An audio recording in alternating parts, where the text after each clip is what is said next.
All right, we are here with our final step of our shape project. We have drawn geometric pattern pot to hold our cacti. We have these nice organic shapes, and we even added texture, some polka dots and some sharp lines and some lines to add texture to our cacti.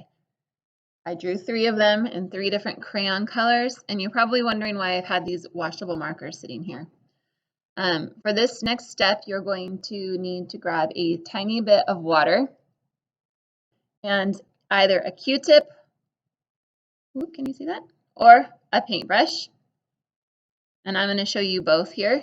You just need the tiniest little bit of water. Okay, we're not going to have these full. We don't need all that water. We don't need to waste it. I'm going to first start with the inside of my cactus here. I only have 2 choices really for doing this to make it look kind of consistent. And I'm going to show you a little trick here. So I'm going to use the darkest green all by itself, and I'm going to outline the inside of my shape with my washable marker, leaving the inside plain and uncolored. And you're going to see why in just a moment. I'm really trying to stay off my pot though, okay? Try not to get down here in your geometric pot. Staying on the inside, making a semi-thick line of washable marker. I did not worry if I didn't go completely to the edge. It's not a big deal. Paintbrush, get it a little bit wet. And now I'm going to wash and wipe my washable marker, and it's going to start to act like watercolor. You can get a little more water. Don't let it drip. You don't want it to be drippy. And we're going to pull the color into the center of our shape just with washable marker. Now I'm using a paintbrush. You can also use a Q-tip if you wanted to try this at home, or maybe we don't have enough paintbrushes in class and this is what I give you. These are easy because we can just throw them away. We don't have to worry about washing anything. I can do the same thing with a Q-tip. Trying to stay off my pot and just trying to bleed that color. This is called bleeding. We're going to bleed the color onto our leaves here, our shapes. And wherever the crayon is, the crayon's going to stay dark. It's not going to move. It's wax. It doesn't care for water. It pushes it away. So in that case, we don't have to worry about it ruining our drawing. And permanent marker, for the most part, unless you use rubbing alcohol, doesn't go anywhere either. I'm going to use yellow for the lightest yellow-green one that I did. I'm going to outline the shape again. Just going around the edge of the shape on the inside. Not too much worrying about whether I touch the line perfectly. I'm just trying not to go outside of it. And I'm going to do the same thing over here. Rinse my brush and my Q-tip out. Use the other side of the Q-tip so you don't contaminate the color. And make it bleed by adding a nice little wash of water.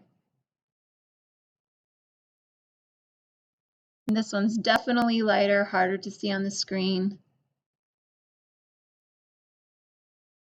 Moving it around, forcing that color into my shape, and filling it in.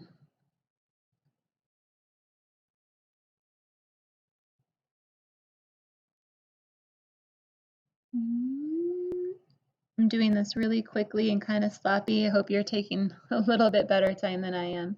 The last one here, I'm going to do green and yellow. Always start with your lightest color first so you don't ruin your darker marker or your lighter marker. If I did green first and then I did yellow, my yellow marker would pick up all the green. So do the yellow first. I'm going to make a nice wide line of yellow following the shape that I made. You hold your marker on the side, sideways sort of, you get a lot more contact with the marker, which makes a wider line. Try really hard not to touch that green though with this, because you'll end up getting green all over the tip of your marker. So I'm going to use a thinner side and try to get it in there. Now I'm going to come over the top with my green.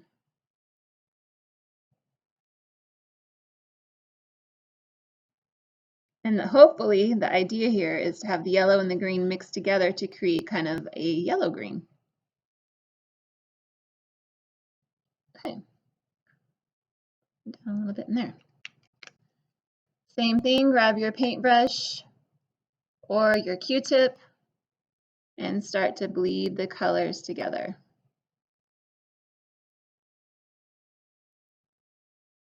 Trying not to go to the outside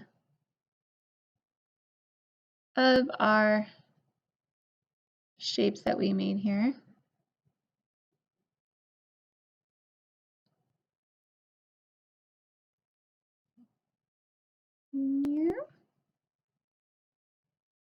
So you're going to finish this out, blending all the colors together.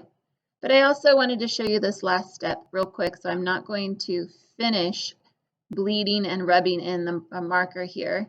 But you get the idea. You can keep doing this. You're going to finish it. You're going to do the whole thing.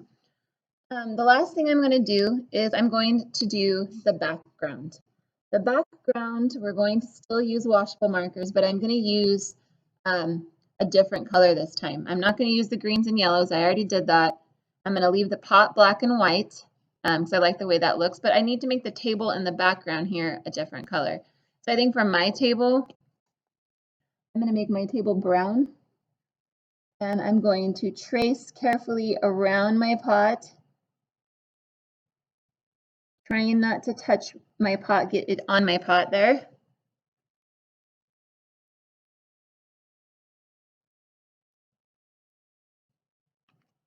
And I think I'm even going to go on the outside here of my paper. And you might want to have a sheet of paper underneath you for this part because sometimes it goes off. And I think for me, I'm going to do, oh gosh, it's hard to choose. I think I'm going to do pink on the outside here. So again, I'm going to trace around. I'm kind of staying farther away from my pot. I'm really trying not to touch it. I'm going to go around my cacti.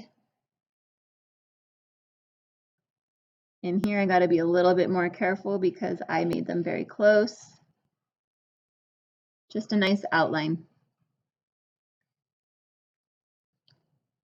All the way around. Then we're going to do the same thing that we did before. We're going to make it run and bleed. We're going to use that paintbrush and do the same technique. So go ahead and grab your Q-tip or your paintbrush, rinse it off really good so you don't have any of that green left on it. And you're going to try to go right to the line, and you're going to try to feather this out a little bit and add some really cool color to the background and to the table of your artwork. Don't scrub too hard. You don't want to put a hole in your paper. Get all those areas you can without scrubbing too hard. I hope this has been a fun lesson for you, and I want you to go ahead and get started now. So I'm going to stop talking, and I'm going to let you work on this now. Hope you enjoyed this.